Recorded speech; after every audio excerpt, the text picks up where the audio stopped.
That night was insane. The craziest, most exciting of my life. Looking back, I still can't pinpoint when the lines between us started to blur. Maybe they'd always been there, just waiting for the right moment to explode. Or maybe it was just what happens when the usual rules of life get tossed out the window for something much more tempting. It was the summer before college. Hot, humid nights filled with nothing but the sound of cicadas. Our parents were away for the week, leaving me and my two brothers, James and Robert, alone. James, 22, was effortlessly cool with his cocky grin and unshakable confidence. Robert, 19, was quieter, sharper than most gave him credit for. Me? I was 21, the peacekeeper stuck between them. The first couple of days were nothing but boredom. James was glued to the couch, flicking through TV channels. Robert buried himself in books. I just wandered, doing chores, trying not to lose my mind. By the third night, we were desperate for something to break the silence. "This place is dead," James said, tossing his pizza crust onto the plate. "We need to do something." "Like what?" Robert asked, sounding skeptical. "Bonding time," James grinned. "Let's actually hang out." I hesitated but gave in. "Fine, but no Monopoly." "Deal." "Let's watch a movie." An hour later, we were all sprawled out, the TV casting a dim glow. James picked some ridiculous action flick, explosions, cheesy dialogue, the whole deal. But damn if it didn't make us laugh. The mood shifted. The air got lighter. By the time the credits rolled, we were all relaxed, joking like nothing was weird. But it was different. Then it hit me. Every time James's arm brushed mine, every time Robert glanced at me, the tension in the air was electric. But I told myself I was imagining things. Later, as I headed to bed, I caught a glimpse of James and Robert talking, their faces unreadable. I froze. The flutter in my chest was no accident. Something had shifted. And it wasn't just my imagination. The next morning, James showed up in the kitchen with that same mischievous grin. "Let's do something fun tonight." "Define fun," I shot back. "Truth or dare," he smirked. I felt it then. The night was far from over. And this time, we weren't just playing games. James smirked. "It's a classic. Besides, I bet neither of you have the guts to play it right." Robert snorted. "And you do?" James crossed his arms. "I've got nothing to hide." I glanced between them, sensing the challenge. "Fine," I said, "but don't cry when I expose all your embarrassing secrets." James grinned wickedly. "This is going to be fun." We sprawled on the living room floor, a half-empty bag of chips between us. James leaned back against the couch, looking far too relaxed, while Robert sat across from me, his gaze intense. "All right," James clapped his hands. "No backing out. No dodging questions. No chickening out on dares. Got it?" I narrowed my eyes. "You think I'll go easy on you?" "Think again." Robert chuckled. "This should be interesting." James's grin widened. "Ladies first. Truth or dare?" I hesitated, eyes flicking between them. There was something in Robert's look, too much weight, too much heat. "Truth," I said finally. James leaned in, enjoying the moment. "What's the most embarrassing thing you've ever done in front of a guy?" I groaned. "Really?" "Come on, don't be shy," he teased. I sighed, face burning. When I was 15, I tried to impress a guy with a bike trick. Ended up face first in a puddle. He laughed so hard he couldn't breathe. Robert cracked up. "Classic." "Your turn," I said, pointing at James. "Truth or dare?" "Dare," he replied without hesitation. I grinned. I dare you to wear Mom's apron and dance in the kitchen. James rolled his eyes but grabbed the apron and tied it around his waist. His ridiculous dance had both of us in stitches, the tension easing, but the air between us had shifted. It felt thinner now, charged. Your turn, Robert, James said. Truth or dare? Truth, Robert said, voice cautious. James's grin turned devious. Who was your first crush? Robert hesitated, his gaze flicking to me for a second before he looked away. None of your business, he muttered. James smirked. Come on, spill. Robert sighed. A girl from school. James raised an eyebrow. Not really what I was hoping for, but fine. As the game went on, the dares got bolder, the tension thicker. By the time it was my turn again, I felt like my heart might burst out of my chest. Truth or dare? James asked, his tone playful but loaded with something else. I looked at Robert. His eyes were on me, steady, unreadable. I swallowed hard. Dare, I whispered. James's grin was wicked. I dare you to sit in Robert's lap for the next round. My stomach flipped. What? No backing out, James said. You're in. I glanced at Robert, searching for any sign of hesitation, but he just shrugged, his expression unreadable. It's just a game, he said quietly. I crawled toward him, heart pounding. When I settled into his lap, his hands rested lightly on my hips, and the heat of his touch made me shiver.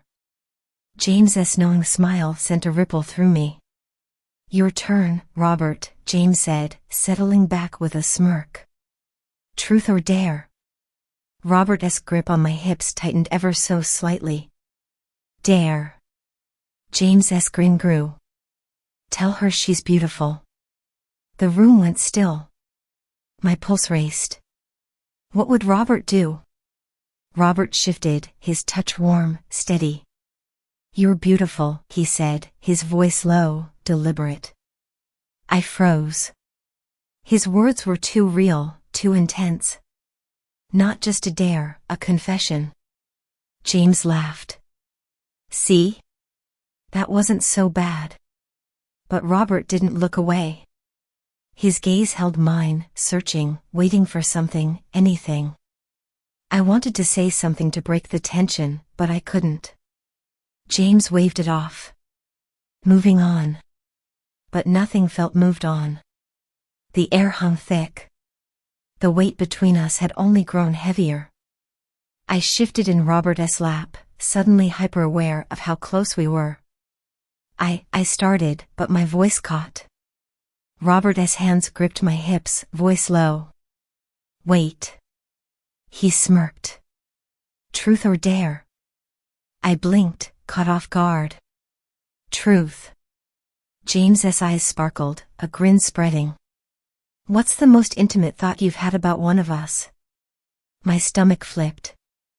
I glanced between James and Robert, heat flooding my face. Come on, no dodging, James pressed. I froze, caught. Lying felt impossible with Robert so close, his hands burning into my skin. I don't know, I whispered. Not a lie, but not the full truth. My thoughts? Far from innocent. James raised an eyebrow but didn't push. Fine. The game continued, questions getting bolder, the air thick with something unspoken. Robert's touch never left my waist, James's gaze never strayed far. When it ended, James stretched, his voice casual. That was fun. I'm out. He left, and the room fell silent. Just me and Robert. I shifted, acutely aware of his body against mine. I should. His grip tightened. Wait. His voice was rough, eyes locked on mine. We need to talk. I swallowed. About what? About us. My heart raced, confusion and desire warring inside me. Am I the only one feeling this? Robert's voice was quiet but urgent. I couldn't lie. No, I whispered. But it doesn't feel right. Robert didn't flinch. It doesn't feel wrong either. His words hit me like a wave. He was right. But it scared me. I don't know what to do, I admitted, breathless. You don't have to decide now, he murmured, his hands never leaving my body. I just need to know if you feel it too. I do, I barely said. But that doesn't make it right. Robert's hands tightened, pulling me closer. Maybe it doesn't, but it doesn't make it wrong either. I couldn't breathe. Everything was too much, too real. I'm sorry, I whispered, unsure of what I was apologizing for. Robert shook his head. You don't have to be sorry. This isn't just on you. I don't know what we're doing, I said. I don't either, he confessed. But I don't want to stop. His words made me tremble. The room felt smaller, the space between us electric. We can't let this go too far, I said, voice shaking. I know, Robert murmured. His gaze flicked to my lips, then back to my eyes. But can we just stay like this, a little longer? I hesitated. But in that moment, I knew I wasn't ready to pull away. I couldn't pull away. Okay, I whispered, the words slipping out before I could stop them. Robert exhaled, his grip loosening but still warm as his hands slid up to my sides. His touch was careful, as if afraid of pushing me too far. Yet every brush of his fingers set my pulse racing. For a long moment, neither of us moved. The air was thick with tension, suffocating, but electrifying. I leaned into him, eyes closed, breathing him in. His warmth, the softness of his touch, it made my heart thud in my chest. Then, his voice, barely above a whisper, "This is dangerous." I know, he replied, his voice steady. But I don't care. His words sent a shiver through me, a mix of fear and longing that left me breathless. I wanted to argue, tell him we shouldn't, but the way he was looking at me, it was impossible to pull away. Robert's forehead brushed mine, and I felt his breath, warm and steady against my skin. The world around us disappeared, leaving just us, caught in a fragile, electric moment. I don't want to hurt you, he murmured. You won't, I whispered back, though I wasn't sure it was true. Then the silence shattered. James's footsteps echoed as he reappeared, beers in hand, his smirk wide and knowing. Did I miss something? He teased, eyes flicking between us. My heart skipped. Robert tensed, but didn't pull away. We're just talking, I blurted, voice shaky. James's grin only widened. Talking? Or something a bit more serious? The tension between Robert and James snapped like a wire, and the air grew thick with something unspoken. James wasn't joking anymore. He leaned forward, his gaze sharp, unrelenting.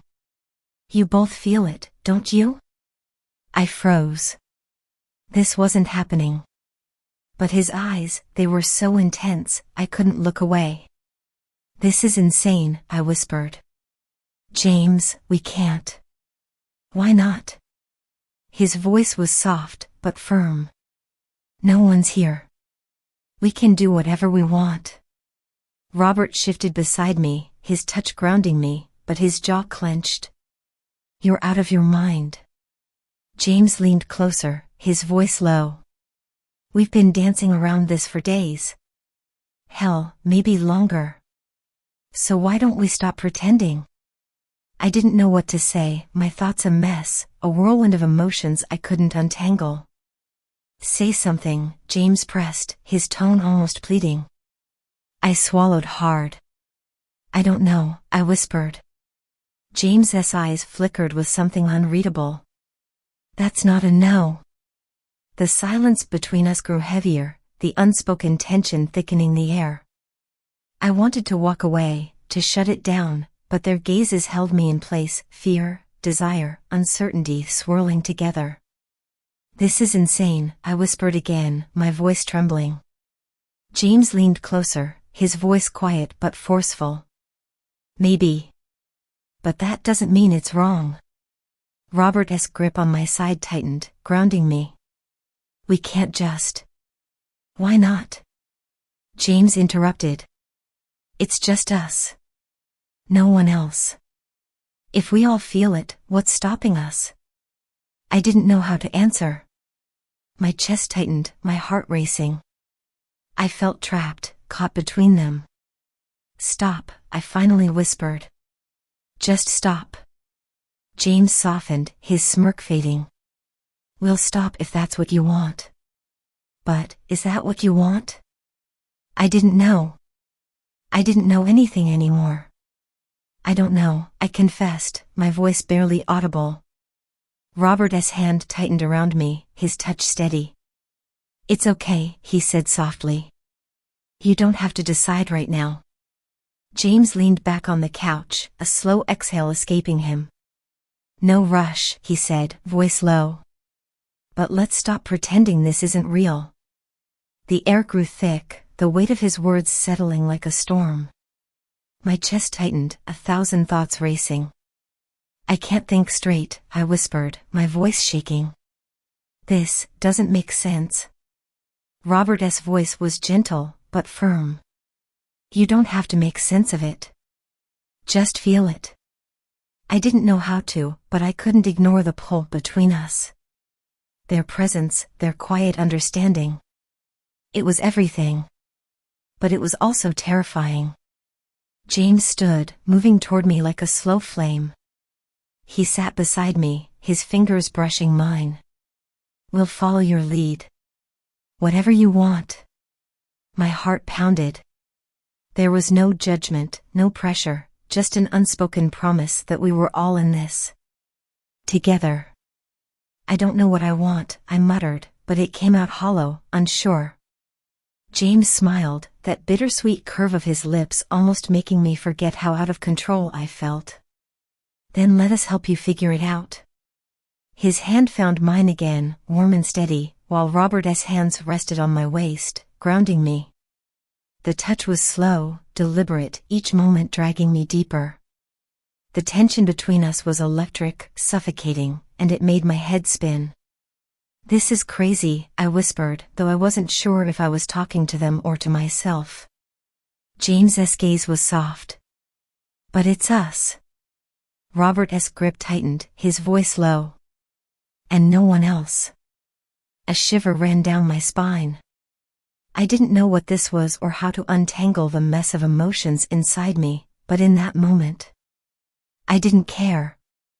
I didn't want to fight it anymore. Okay, I breathed. Okay. James's smile widened. That's all I needed to hear. Robert's hands slid up my shoulders, pulling me closer. His eyes were dark with something I couldn't name. We'll take it slow, he said, his voice a promise, a challenge.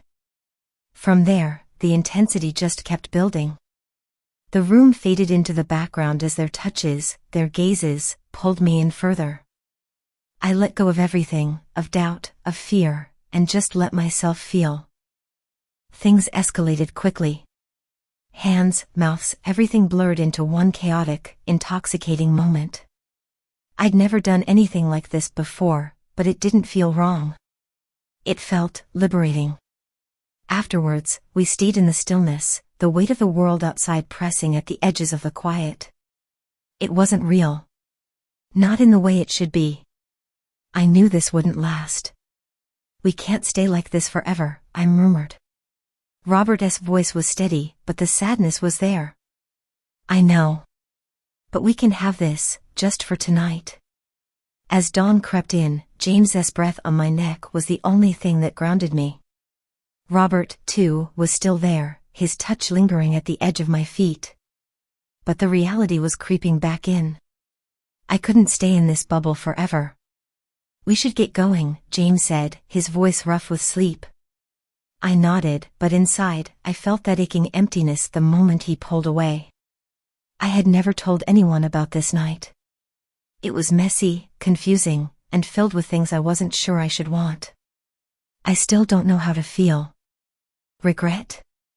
Excitement? Guilt? But one thing's clear, I can't erase it from my mind. What would you do if you were me? Should I regret it? Let me know in the comments.